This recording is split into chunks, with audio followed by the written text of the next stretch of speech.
Olá, minha gente, seja muito bem-vindo ao MangueCast, um programa do projeto CO2 Manguezal. Nós já estabelecemos conexões, através das nossas redes sociais, pelo nosso site, através do nosso canal no YouTube, apresentando as séries Bahia Viva e Raízes da Sustentabilidade. E agora expandimos, para um programa, um podcast que visa aí continuar comunicando com você sobre preservação ambiental. E hoje eu estou muito bem acompanhada. Estou aqui ao lado de Carlinhos de Totti, coordenador do Núcleo de Educação Ambiental daqui do Projeto CO2. E hoje a gente tem convidado, né, Carlinhos? Isso. Estamos aqui com Ananias, essa liderança nata da cidade, da comunidade tradicional do Caonde. Uma referência quando a gente fala aí de comunidades quilombolas. Seja muito bem-vinda, Ananias. Muito bem-vindo, Carlinhos, que eu apresentei e não dei as boas-vindas. Muito bem-vindos. É uma honra, dividir essa mesa com o Carlinhos e bater esse papo junto com você, Ananias. Bom, Ananias, eu estava pesquisando, sobre a comunidade Caonde e vi que Caonde significa longe ou distante, ou estar distante, em Banto. É uma definição muito objetiva, do que é a comunidade em si, mas em vista da história da comunidade, o que é distante para você? O que é distante para a história da comunidade? Distante é exatamente o local, o lugar que essa comunidade se instalou, assim como tantas outras comunidades que se instalou, vários reis e rainhas, que foi arrancado do continente africano para servir de escravo nas Américas, e aqui na Bahia, no Brasil, Cachoeira é uma comunidade, é um município que tem diversas comunidades quilombolas, são 18, e em torno desse território geográfico, que é o território da identidade do Recôncavo, tem mais várias outras comunidades espalhadas por dentro desse município. E Caonde significa distante porque foi uma comunidade que foi formada por ajuntamento de ex-escravizados. Sim. E os ex-escravizados, eles não se juntavam em local perto. Você vê que todas as comunidades quilombolas são em lugares distantes, lugares de difícil acesso, porque foi o local que eles encontraram para se esconder do poder do senhor de engenho.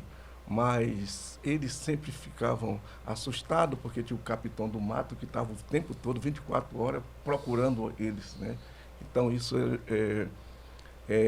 esse nome Banto é um nome que os nossos ancestrais colocaram, como o nome de tantas outras comunidades. Foi eles que colocaram esse nome, Caonde significa distante, longe.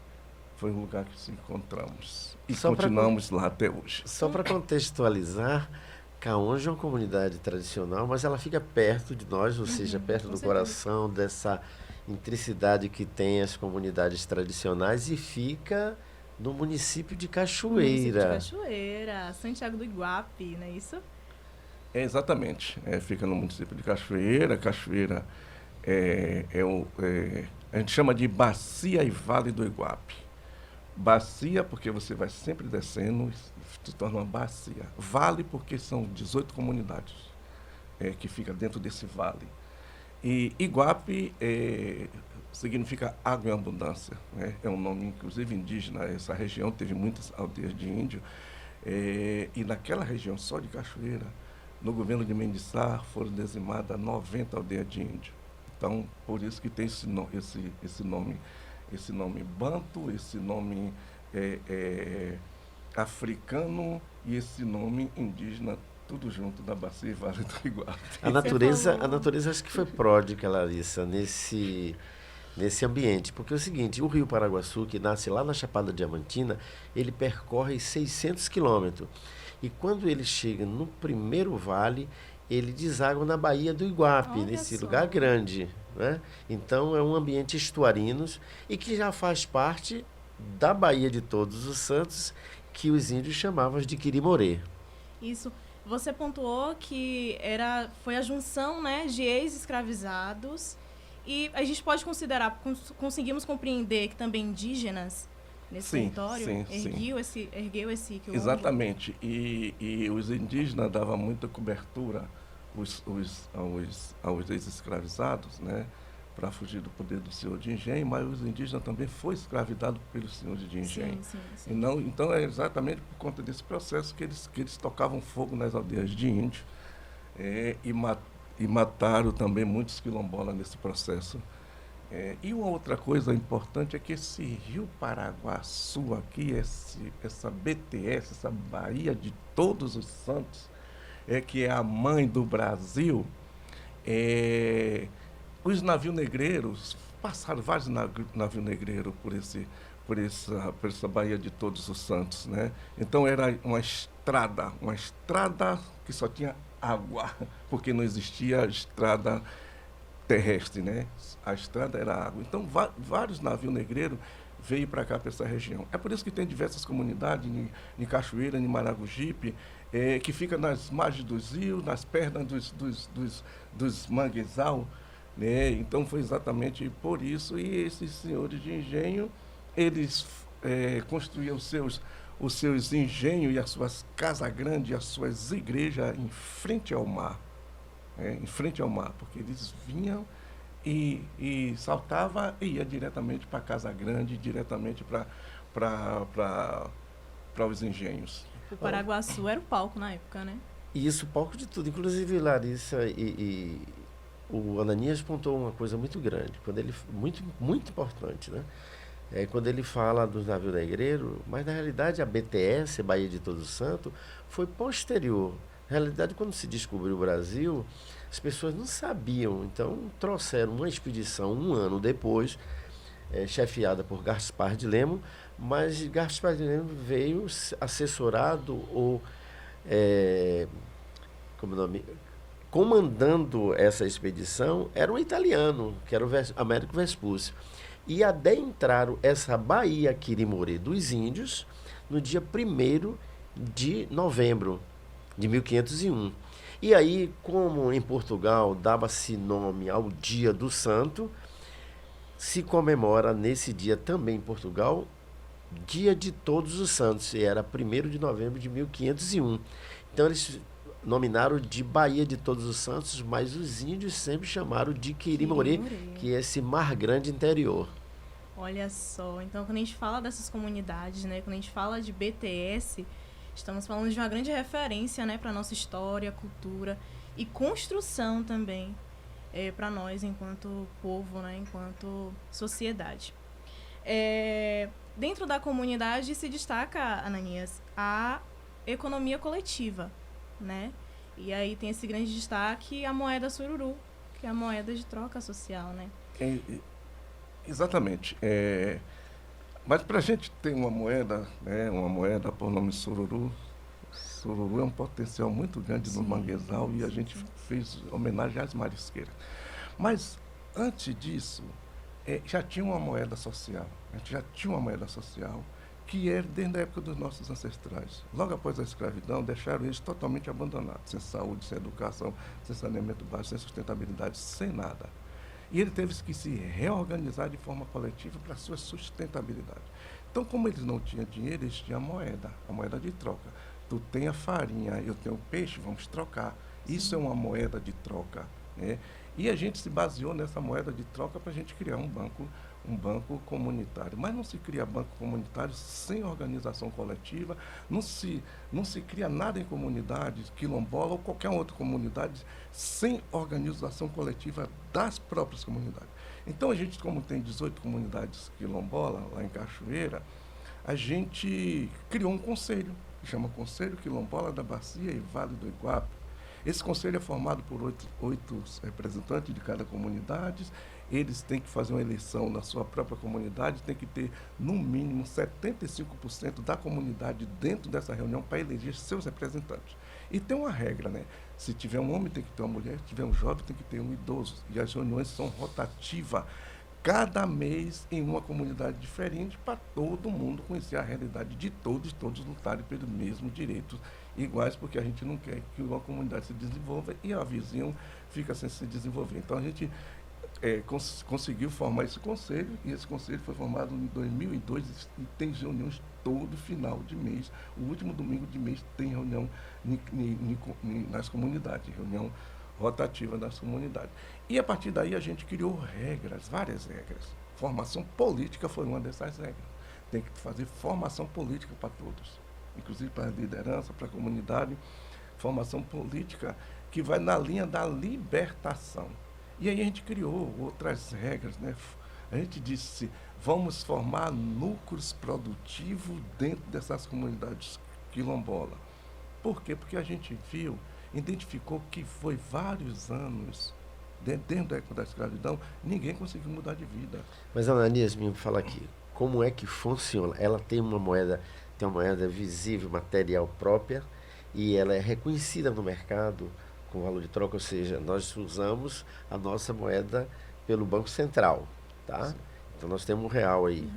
E se eu chegar em Santiago do Iguape, o pessoal da comunidade, eles querem comprar e vender, como é que a procedência dessa moeda chamada, muito bem escolhida, sururu? Essa moeda circula entre as comunidades quilombolas. A gente teve muita dificuldade para implantar esse banco comunitário, porque se a gente implanta um banco comunitário e os comerciantes não aceitam a moeda, não tem banco comunitário, né? Então a gente discutiu muito essa questão. O banco foi formado por R$1.500 em 2013, 20 de novembro de 2013, né? E esse valor foi as pessoas que davam da sua própria comunidade, uns davam R$5, outros davam 10, a gente formou o banco, porque o banco é coletivo, da forma que a gente trabalha de forma coletiva entre as comunidades. Então, esse banco foi formado dessa forma, e esse banco começou a circular, e alguns comerciantes, eles não aceitaram a moeda, porque existe muitos atravessadores. Inclusive, dentro de alguns municípios, né, Santo Amaro, Cachoeira, nas próprias comunidades, que tem os comércios maiores, o cartão das mulheres, o cartão dos pescadores, o cartão dos aposentados, já vivia na mão dos donos da venda, dos comerciantes. E aí todo mês você ia para lá para comprar na mão deles, e eles que iam com o banco para tirar o dinheiro para ficar já com o dinheiro, e naquele cartão, naquele caderninho, né, que compre a nota, né, aquele caderninho, e aí as pessoas ficam sempre devendo. E todo mundo fica viciado, todo mês tem que ir para lá para comprar naquela venda, e vai ficar devendo sempre. Então o cartão já ficava na mão dos donos da venda. Isso aí a gente quebrou, né, porque a gente, com a moeda sururu, a gente criou linhas de crédito. 2 linhas de crédito, uma linha de crédito para consumo e uma linha de crédito para produção.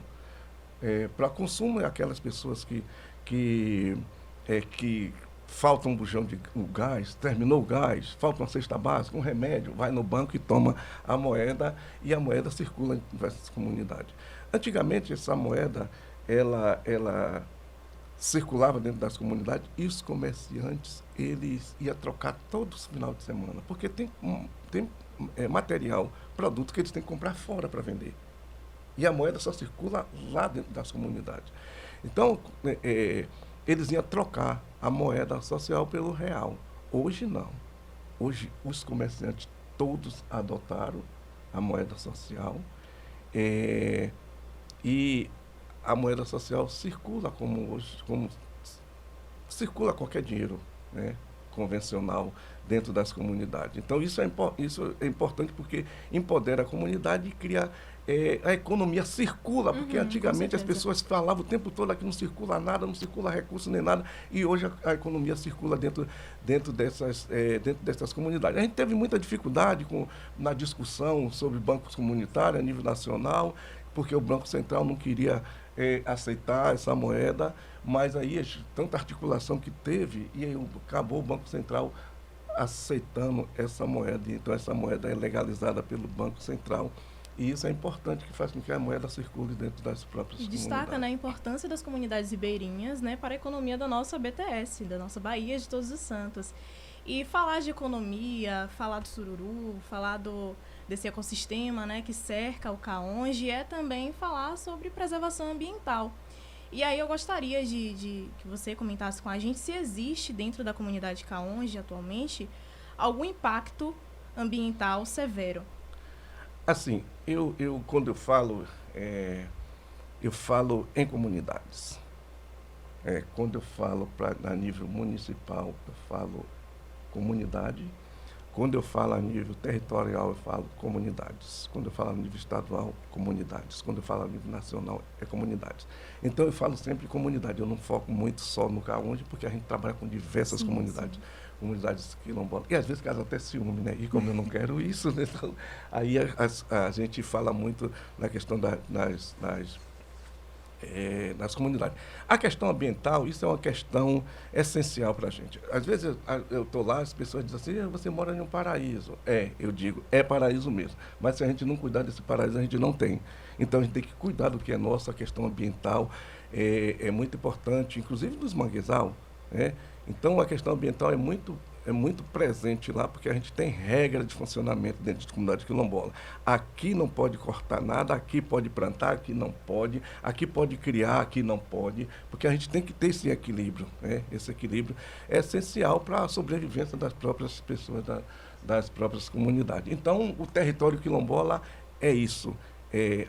Eu falo sempre que a gente resiste para existir dentro de comunidade quilombola. E aí os nossos ancestrais têm uma grande parcela desse processo, porque se não fosse ele, a gente não conseguia fazer isso. Então eu falo sempre para as pessoas que somos revolução nova da nossa ancestralidade, espiritual, física, sanguínea e ancestral. E a gente tem que ter esse respeito. Ainda para contextualizar a sua pergunta, Larissa, muito importante, a questão de preservação ambiental, o Caonde está no município de Cachoeira, está contida, ou seja, dentro de uma reserva extrativista marinha chamada Baía do Iguape, criada no dia 11 de agosto de 2000. E todas as comunidades, tanto de Cachoeira, comunidades pesqueiras tradicionais, tanto de São Francisco, Santiago, São Félix, Cachoeira, né, Maragogipe, fazem parte dessa reserva extrativista. Então, também uma unidade de conservação que tem, pelo princípio, do desenvolvimento sustentável. Então, a ecologia e a preservação ambiental são pontos fundamentais, o que Nania se referiu.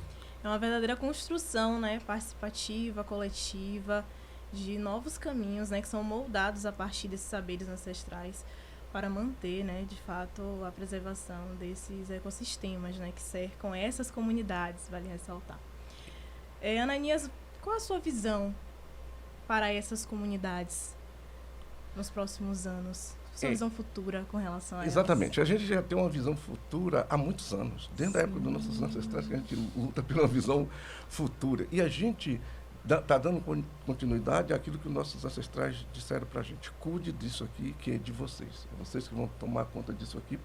E cuide bem cuidado, porque atrás de vocês vem muita gente ainda. E aí a gente criou algumas regras de funcionamento lá.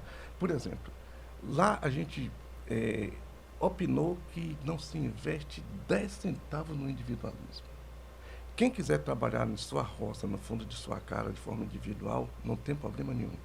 Agora, quando se parte para projetos de sustentabilidade, não se investe 10 centavos no individualismo. Isso no início foi muito difícil, porque o capital perverso diz que você tem que ser individual o tempo todo, que é para fortalecer o capital. E aí a gente quebrou essa regra. Né? Então, a gente criou vários núcleos produtivos, que a economia circula em torno disso, e a organização coletiva, a gente criou vários núcleos produtivos. O primeiro núcleo produtivo que a gente criou foi cultivo de ostra. Foi dentro da reserva extrativista. Cultivo de ostra. E a gente começou com 6 pessoas. Hoje tem 130 pessoas trabalhando com cultivo de ostra. É por isso que existe a Festa da Ostra. A Festa da Ostra é uma economia, um potencial muito grande, né? E isso é importante para a gente. Depois a gente criou o núcleo de apicultura, que são 87 famílias que trabalham com apicultura. Depois veio o Rota da Liberdade, que é um projeto de turismo. Tudo isso, gente, era um projeto. Quando dá certo, para a gente vira programa. Isso é um programa das comunidades quilombolas. O Rota da Liberdade também é um programa do Rota da Liberdade. O azeite de dendê, que também é feito de forma artesanal. Isso é um potencial e que as pessoas trabalham de forma coletiva. As pessoas entenderam que tem 520 anos E a gente não conseguiu mudar de vida. Então, da forma individualizada que o capital quer, a gente não vai mudar. Então, a gente criou esse novo modelo, porque um novo modelo para tudo é possível, a gente criou esse novo modelo de trabalho coletivo e isso está dando muito certo, né? Está dando muito certo dentro das comunidades quilombolas de Cachoeira. E a gente quer que isso vá para todas as outras comunidades.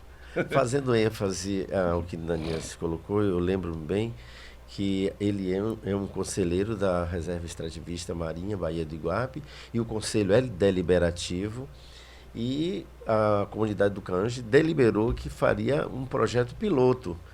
E a criação de ostra, a ostricultura, ela virou tão uma coisa real e grandiosa de desenvolvimento sustentável, que o Caonge trouxe tecnologia para poder passar para as comunidades de Capanema, que fica no município de Maragogipe. E o Caonge tem a festa internacional da ostra. Olha só. É muito importante. A festa, que era uma festa municipal, depois territorial, depois estadual e agora, depois nacional e agora internacional.